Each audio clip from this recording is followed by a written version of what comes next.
નમસ્કાર, બપોરના 3 વાગી રહ્યા છે. આપ જોઈ રહ્યા છો ગુજરાત ફર્સ્ટ સમાચારો સાથે હું છું માનસી સોની. પોરબંદરથી મોટા સમાચાર મળી રહ્યા છે. કોસ્ટગાર્ડ એરપોર્ટ પર મોટી દુર્ઘટના સર્જાઈ. કોસ્ટગાર્ડના એર એન્ક્લેવ પર હેલિકોપ્ટર ક્રેશ થયું છે. એર એન્ક્લેવ પરની દુર્ઘટનામાં 3 જવાન શહીદ થયા. 2 મહિના પહેલા પણ અહીં કોસ્ટગાર્ડનું એક હેલિકોપ્ટર ક્રેશ થયું હતું. ફરી એકવાર આવી દુર્ઘટના સર્જાઈ છે. પોરબંદરમાં હેલિકોપ્ટર ક્રેશને લઈને એરપોર્ટ ઓથોરિટીએ આ ઘટનાની ગંભીર નોંધ લીધી છે. એરપોર્ટ ઓથોરિટીએ હાલમાં નિર્ણય લીધો છે કે પોરબંદર જઈ રહેલી તમામ ફ્લાઇટ્સને હાલ ડાયવર્ટ કરી રાજકોટ મોકલાશે.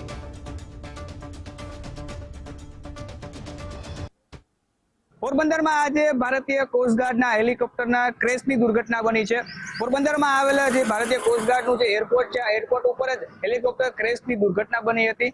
હેલિકોપ્ટર ક્રેશની દુર્ઘટનામાં 3 જેટલા જવાનો છે તે ઇજાગ્રસ્ત બનતા પોરબંદરની જે સરકારી બાઉસીજી હોસ્પિટલ છે ત્યાં તેને સારવાર માટે ખસેડવામાં આવ્યા હતા. પરંતુ હાલ જે સમાચાર મળી રહ્યા છે એ મુજબ આ 3 જવાનો છે તે શહીદ થયા છે.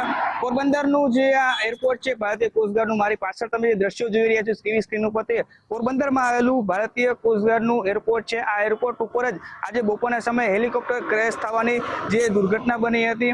આ દુર્ઘટનામાં 3 જવાનો શહીદ થયા છે. ભારતીય કોસ્ટગાર્ડ માટે, પોરબંદર માટે આ બીજી દુઃખદ ઘટના છે, કારણ કે તાજેતરમાં જ સમુદ્રમાં એક રેસ્ક્યુ દરમિયાન ભારતીય કોસ્ટગાર્ડનું જે હેલિકોપ્ટર છે તે ક્રેશ થયું હતું. આ ક્રેશ થવાની દુર્ઘટનામાં પણ જવાનો શહીદ થયા હતા.